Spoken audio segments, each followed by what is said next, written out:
नमस्कार दोस्तों ये आपकी मध्यकालीन इतिहास की दूसरी क्लास है। और अगर आपने पहली क्लास नहीं देखी तो मैं उस क्लास का लिंक इस क्लास के डिस्क्रिप्शन बॉक्स में डाल दूंगा, आप वहाँ से देख लेना। दोस्तों, जिस तरह से हमने प्राचीन इतिहास का 3 से 4 वीडियो में सुपड़ा साफ कर दिया था, ठीक उसी तरह हम मध्यकालीन इतिहास का भी 3 से 4 वीडियो में सुपड़ा साफ कर देंगे और हर एक क्लास 20 से 25 मिनट की होगी। दोस्तों, अगर आप हमारे चैनल पर नए हो तो प्लीज़ चैनल को सब्सक्राइब कर लेना। तो चलिए बिना समय गवाए शुरू करते हैं। Question number 20। मोहम्मद गोरी की सेना और पृथ्वीराज चौहान के बीच 2 बार युद्ध हुआ, जिसमें युद्ध की दूसरी लड़ाई 1192 पृथ्वीराज चौहान हार गए और उसके राज्य पर कब्जा कर लिया गया। तो कौन सी लड़ाई थी वो? तराइन की लड़ाई। दोस्तों, पृथ्वीराज चौहान की और मोहम्मद गोरी की पहली लड़ाई 1191 में, जिसमें पृथ्वीराज चौहान जीत गए थे, और दूसरी लड़ाई 1192 में, जिसमें पृथ्वीराज चौहान हार गए थे। ये दोनों तराइन के युद्ध थे। मोहम्मद गोरी की सेना और पृथ्वीराज चौहान के बीच 2 बार युद्ध हुआ, जिसमें तराइन की दूसरी लड़ाई में पृथ्वीराज चौहान हार गए, मोहम्मद गोरी ने उनके राज्य पर कब्जा कर लिया। तराइन का प्रथम युद्ध भी पृथ्वीराज चौहान और मोहम्मद गोरी के बीच हुआ था।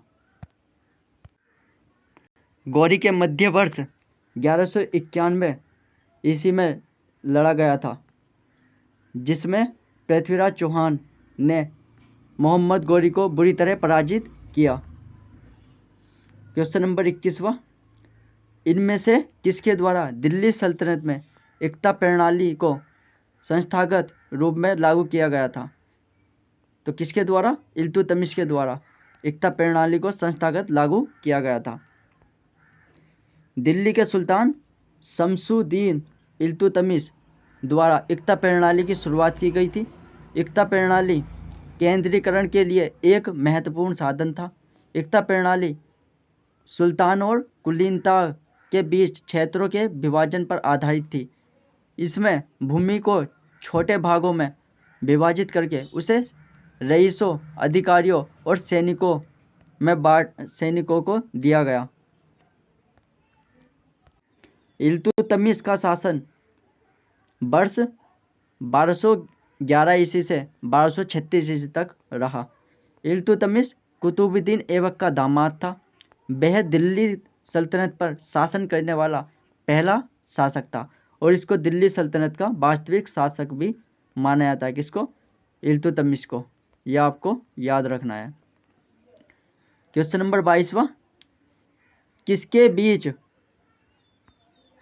की अवधि को दिल्ली सल्तनत की अवधि के रूप में जाना जाता है? तो किसके बीच की अवधि को? 1206 से 1526। किसके बीच की अवधि को? 1206 से 1520। जानेंगे इसके बारे में। 1206 से 1526 ईस्वी तक के बीच की अवधि को दिल्ली सल्तनत की अवधि के रूप में जाना जाता है। दिल्ली सल्तनत का मुख्यतः 5 राजवंशों ने शासन किया, जिन राजवंशों का मुगलों द्वारा दमन कर दिया गया था। दिल्ली सल्तनत के 5 राजवंश निम्नलिखित है। कौन कौन से वे राजवंश? गुलाम वंश, जिसने 1206 से 1290 तक दिल्ली पर शासन किया। खिलजी वंश 1290 से 1320 ईस्वी तक। तुगलक वंश 1320 से 1414 ईस्वी तक। सैयद वंश 1414 से 1451 ईस्वी तक। लोधी वंश 1451 से 1526 ईस्वी तक। इसके बाद मुगल काल शुरू हुआ और इसको याद रखने की ट्रिक है, गुलाब खिले तो शौक लो। क्या है? गुलाब खिले तो शौक लो। गुलाब से गुलाम, और खे से खिले से खिलजी, ते से तुगलक, शौक से सैयद और ले से लोधी। अगला क्वेश्चन देखेंगे।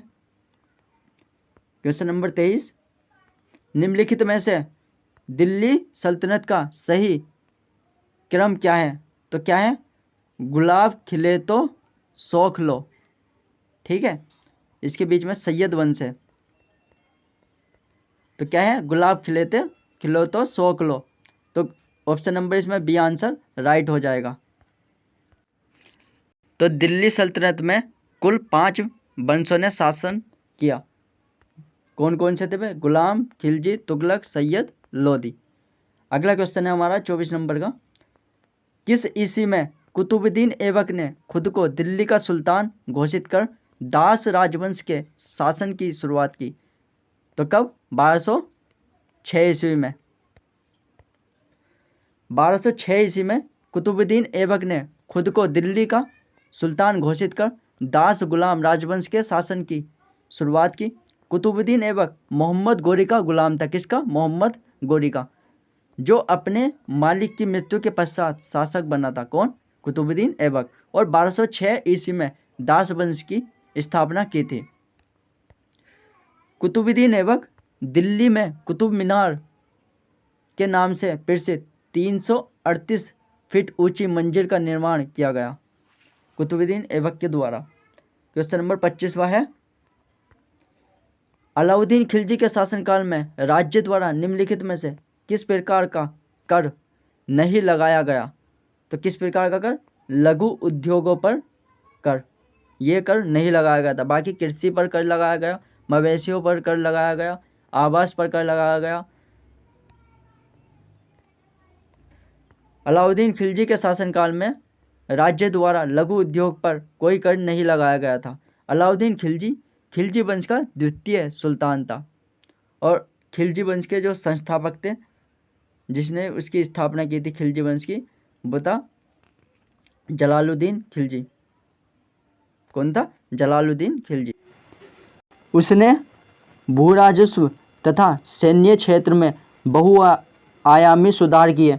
उसने वास्तविक उपज के आधार पर लगान की राशि निर्धारित की थी। उसने 2 नए कर लगाए।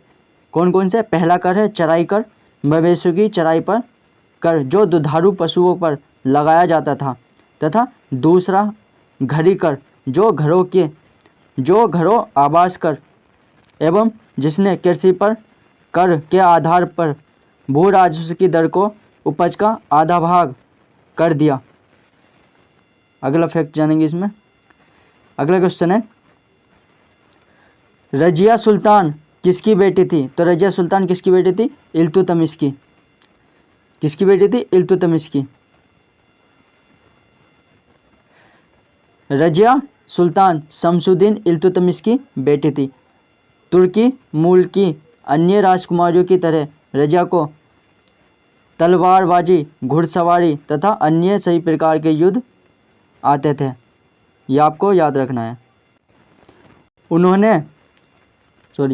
उन्हें सेना का नेतृत्व तथा प्रशासन के कार्यों का अभ्यास कराया गया ताकि जरूरत पड़ने पर वो इनका प्रयोग कर सके।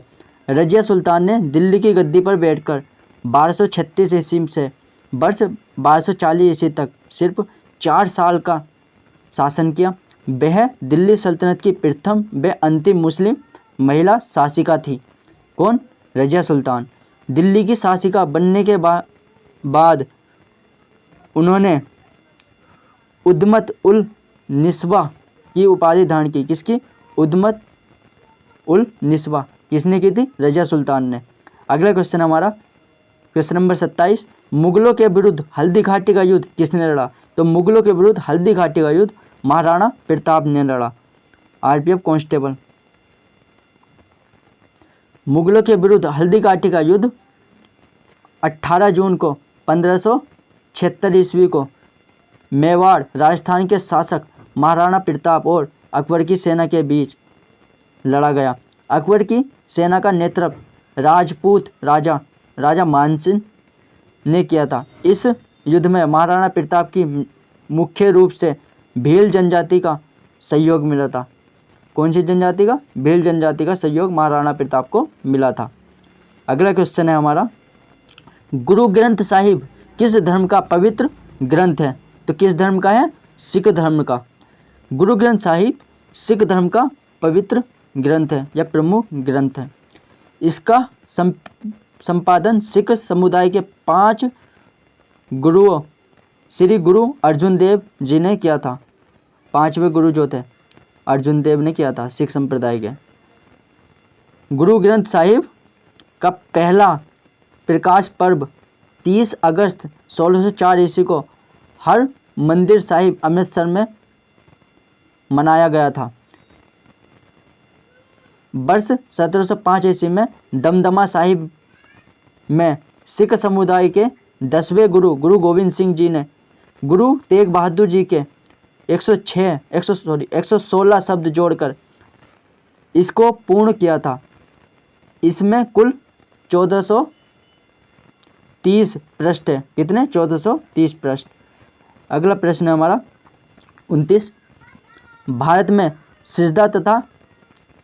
सिजदा प्रथा किसने शुरू की थी? तो किसने शुरू की थी? गयासुद्दीन बलबन ने। सिजदा और पेबोस प्रथा को गयासुद्दीन बलबन ने शुरू किया। सिजदा का अर्थ झुककर सुल्तान के चरणों में सलाम करना तथा पेबोस का अर्थ सुल्तान के पैरों को चूमना। इन अमानवीय प्रथाओं को मुगल बादशाह अकबर ने समाप्त कर दिया। गयासुद्दीन बलबन गुलाम वंश का सबसे शक्तिशाली शासक था। अगला क्वेश्चन है हमारा क्वेश्चन नंबर 30। कौन सा शासक कुतुब मीनार के निकट अलाई मीनार बनवाना चाहता था लेकिन इसका निर्माण कार्य पूर्ण नहीं हो सका? तो कौन सा? अलाउद्दीन खिलजी। कुतुब मीनार के उत्तर में अधूरी बनी अलाई मीनार का निर्माण अलाउद्दीन खिलजी ने करवाया था। इस मीनार की ऊंचाई 24.5 मीटर है। अलाउद्दीन खिलजी की मृत्यु हो जाने के कारण यह मीनार अधूरी रह गई। अलाई मीनार को कुसुक ए सीरी भी कहा जाता है। क्या कहा जाता है? कुसुक ए सीरी। Question number 31।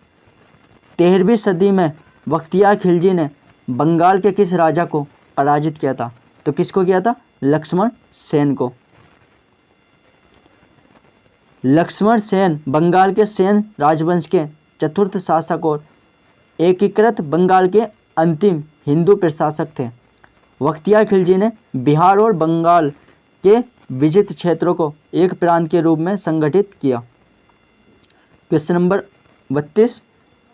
कौन 84 वर्ष तक उपमहाद्वीप में शासन करने वाला प्रथम मुस्लिम वंश था? तो कौन था? गुलाम वंश। गुलाम वंश या मामलुक वंश भी इसको बोलते हैं। मध्यकालीन भारत का एक प्रमुख राजवंश था। गुलाम वंश का पहला शासक कुतुबुद्दीन ऐबक था, जिसे मोहम्मद गौरी ने पृथ्वीराज चौहान को हराने के बाद भारत के प्रदेशों का सूबेदार नियुक्त किया था। मध्यकालीन भारत की प्रथम महिला शासिका, यह आपको पता ही है, रजिया सुल्तान थी। दिल्ली की सत्ता पर 1290 ईस्वी लगभग 84 वर्षों तक शासन किया। किसने? गुलाम वंश ने, जिसने भारत में इस्लामी शासक की नींव रखी थी। क्वेश्चन नंबर हमारा 33वां है। निम्नलिखित में से कौन अलाउद्दीन खिलजी का प्रसिद्ध दास था? तो कौन था? मलिक काफूर। अलाउद्दीन खिलजी का यह प्रसिद्ध दास था, मलिक काफूर। इसके फैक्ट देखेंगे। मलिक काफूर अलाउद्दीन खिलजी का प्रसिद्ध दास था। वह अलाउद्दीन खिलजी की सेना में एक जनरल था। क्या था? एक जनरल। वह पहले एक दास था, लेकिन उसके द्वारा किए गए असाधारण कार्यों के कारण वह सामान्य रैंक पर पहुंच गया था। अलाउद्दीन खिलजी के जनरल नुसरत खां ने उसे खरीदने के लिए 1000 दिनार का भुगतान किया था। कितने? 1000 दिनार का। और इसलिए मलिक काफूर को 1000 दिनारी भी कहा जाता है। इसलिए क्योंकि उसको 1000 दिनार में खरीद लिया गया था। किसने? नुसरत खां ने। मलिक काफूर वर्ष 1296 ईस्वी में और वर्ष 1316 ईस्वी तक दिल्ली सल्तनत के शासक अलाउद्दीन खिलजी की सेना में प्रधान सेनापति था।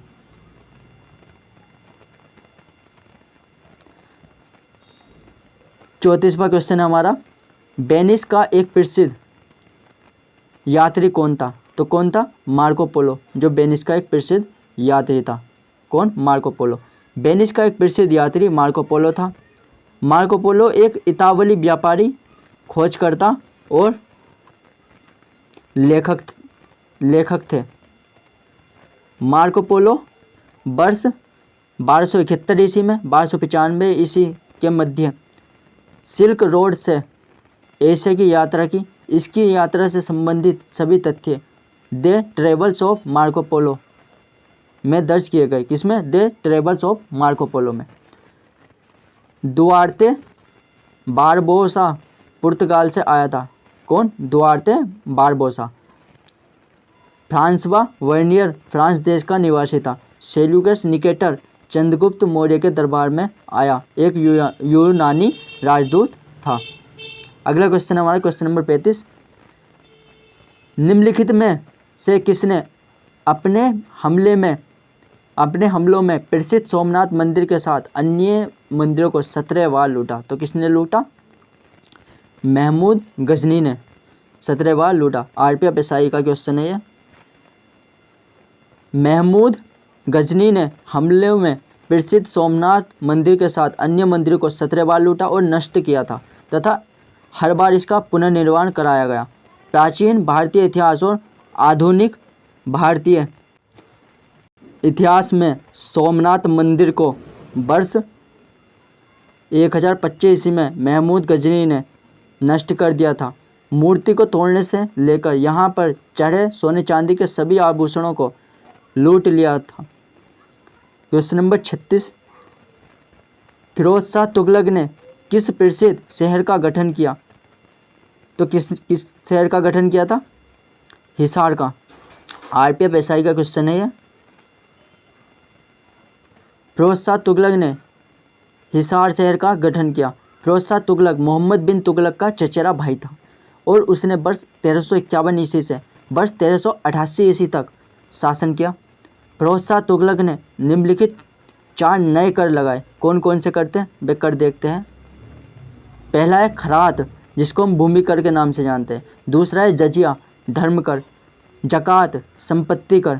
खम्स, युद्ध में लूटे गए माल पर जो कर लगता था उसको खम्स कर बोलते थे। फिरोज शाह तुगलक ने 2 नए सिक्के अधा और विख चलाए। कौन से? अधा और विख। फिरोज शाह तुगलक अपनी राजधानी को सुशोभित करने के लिए 2 अशोक स्तंभ, एक अंबाला से तथा दूसरा मेरठ से लाया था।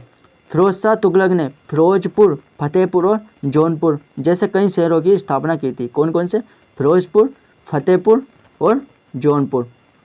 क्वेश्चन है हमारा, निम्नलिखित भक्ति संतों में से किसने पुष्टि मार्ग के दर्शन को प्रतिपादित किया? तो किसने किया? वल्लभाचार्य ने। किसने? वल्लभाचार्य ने। इसके बारे में जानेंगे। वल्लभाचार्य ने पुष्टि मार्ग के दर्शन का प्रतिपादन किया। पुष्टि मार्ग एक आराधना का स्वरूप है जिसमें श्री कृष्ण भगवान की उपासना की जाती है। पुष्टि मार्ग भक्ति का मार्ग है जिसका उल्लेख भगवत गीता में मुक्ति प्राप्त करने के लिए प्रत्यक्ष और सरलतम दृष्टिकोण के रूप में किया गया है। वल्लभाचार्य शुद्ध अद्वैत के प्रचारक है। शुद्ध अद्वैत के प्रचारक है। वल्लभाचार्य विजयनगर साम्राज्य के शासक कृष्णदेव राय के समकालीन थे। किसके? कृष्णदेव राय के।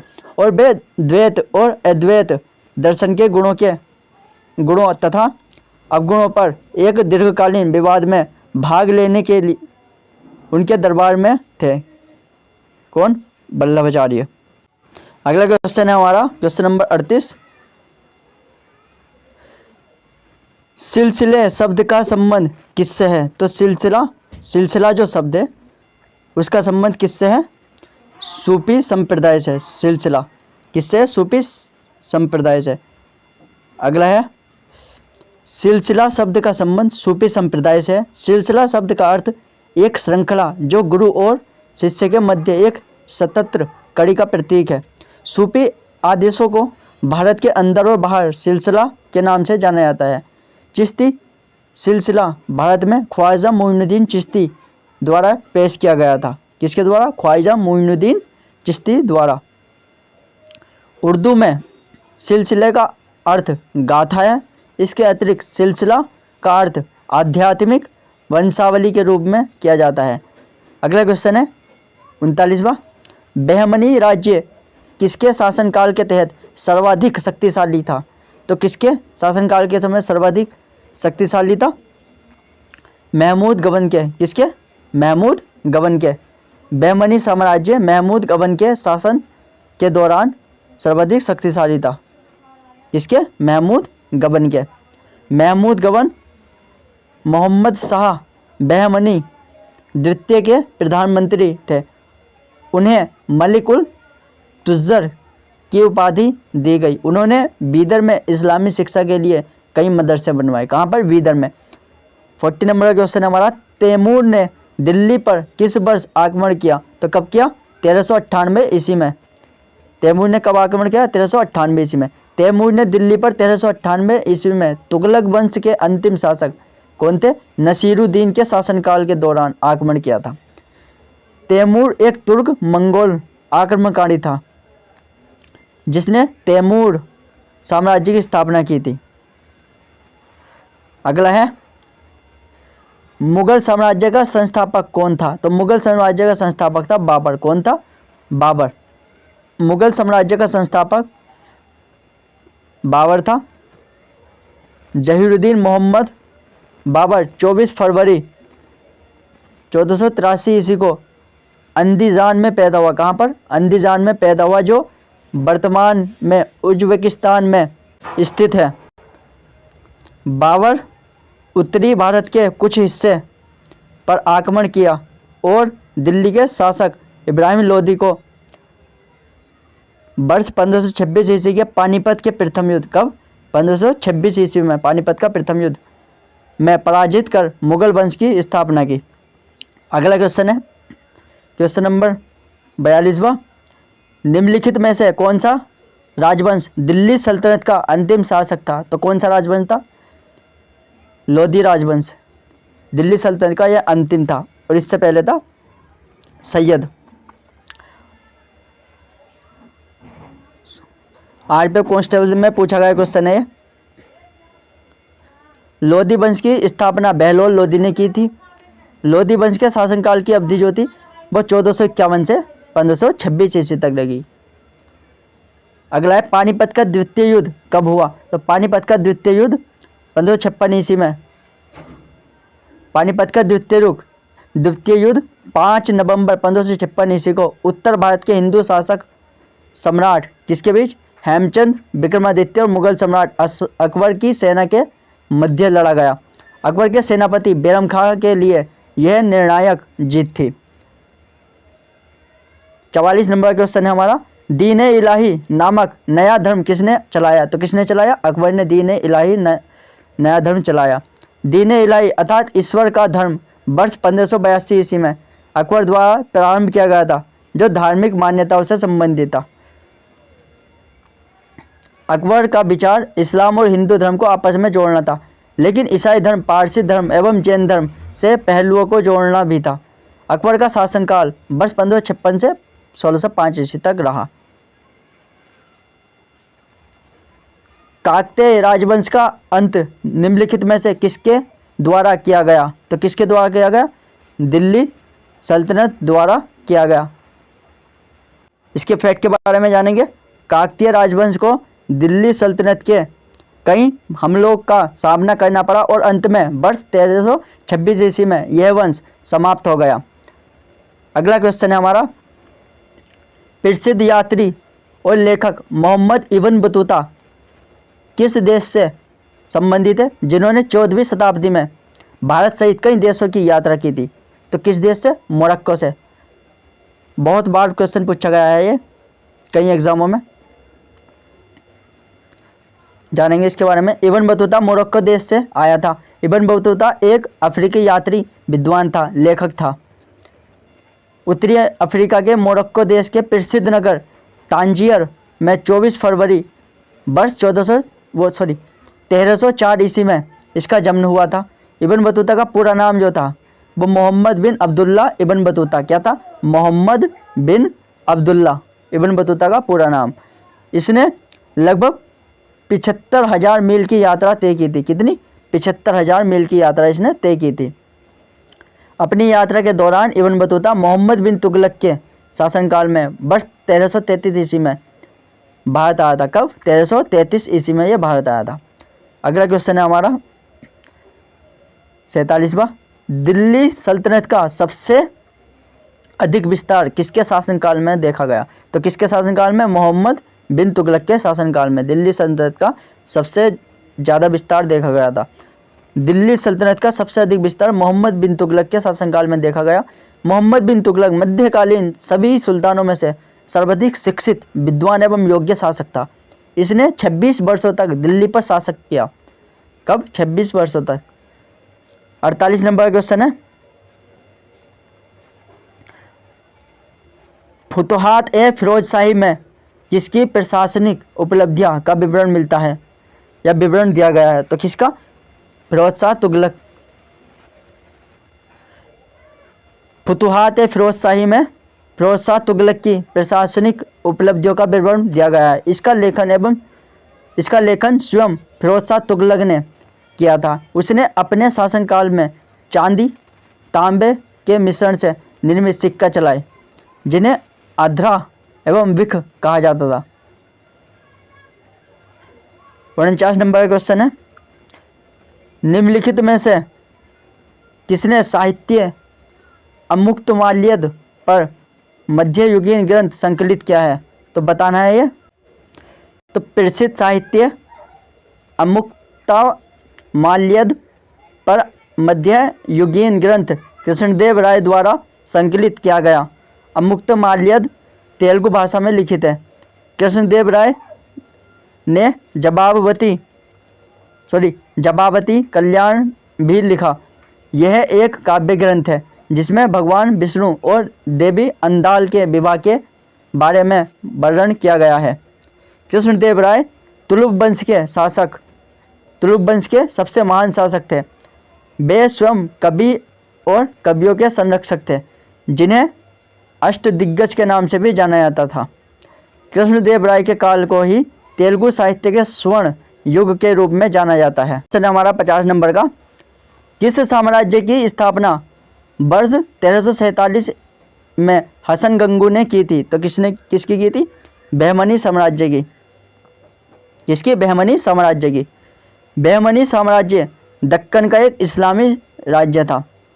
बहमनी साम्राज्य की स्थापना 3 अगस्त 1347 ईस्वी को एक तुर्क अफगान सूबेदार अलाउद्दीन बहमन शाह हसन गंगू ने की थी। इसका प्रतिनिधित्व हिंदू विजयनगर साम्राज्य था। बहमनी शाह उर्फ हसन गंगू पहला मुस्लिम शासक था जिसने हिंदुओं से जजिया कर लेने का निर्णय किया।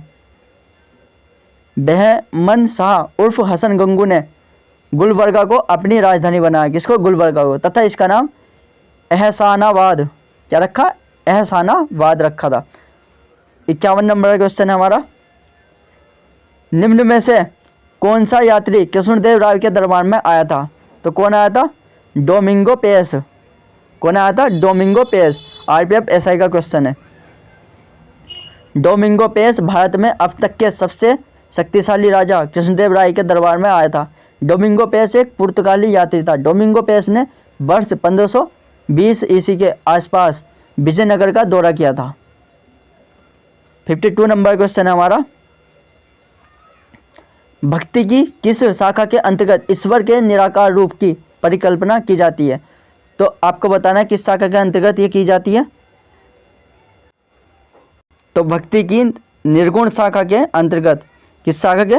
निर्गुण शाखा के अंतर्गत ईश्वर के निराकार रूप की परिकल्पना की जाती है। इस शाखा के भक्त कवि निर्गुणवादी थे, राम की उपासना करते थे और गुरु को बहुत सम्मान देते थे तथा जाति पाति के भेदों को अस्वीकार करते थे। ये वैयक्तिक साधना पर बल देते थे। किस पर? वैयक्तिक साधना पर। 53 नंबर क्वेश्चन हमारा दिल्ली के प्रसिद्ध सीरी का निर्माण निम्न में से किसने कराया था? पृथ्वीराज चौहान ने, मोहम्मद बिन तुगलक, अलाउद्दीन खिलजी। किसने करवाया था? अलाउद्दीन खिलजी ने। RPFSI में आया हुआ क्वेश्चन है। दिल्ली के प्रसिद्ध शहर सीरी का निर्माण अलाउद्दीन खिलजी ने कराया था और यह किसी मुस्लिम शासक द्वारा बसाया गया पहला शहर था। तुर्की लोगों की नकल करते हुए सीरी किले का निर्माण किया गया था। इसकी नकल? तुर्की लोगों की। अलाउद्दीन खिलजी ने दिल्ली और संपूर्ण भारत पर मुगलों के आक्रमणों से बचाव के लिए सीरी के किले का निर्माण किया था।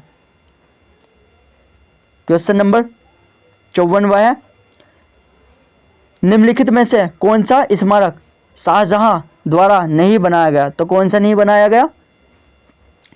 शाहजहां द्वारा पंचमहल का निर्माण नहीं कराया गया था। अकबर द्वारा निर्मित पंचमहल की वास्तुकला एक बौद्ध मंदिर से प्रेरित थी। अकबर अपने विश्राम और मनोरंजन के लिए अनिवार्य रूप से पंचमहल का प्रयोग करता था। किसका? पंचमहल का। अगला क्वेश्चन है हमारा क्वेश्चन नंबर 55, हरिहर और बुक्का ने किस प्रसिद्ध साम्राज्य की स्थापना की? तो किसकी की? विजयनगर की। SI में पूछा गया क्वेश्चन है। हरिहर और बुक्का के द्वारा विजयनगर साम्राज्य की स्थापना वर्ष 1336 ईस्वी में की गई थी। विजयनगर साम्राज्य दक्षिण भारत के पठार क्षेत्र में स्थित है। तुंगभद्रा नदी के किनारे विजयनगर साम्राज्य की स्थापना हुई थी।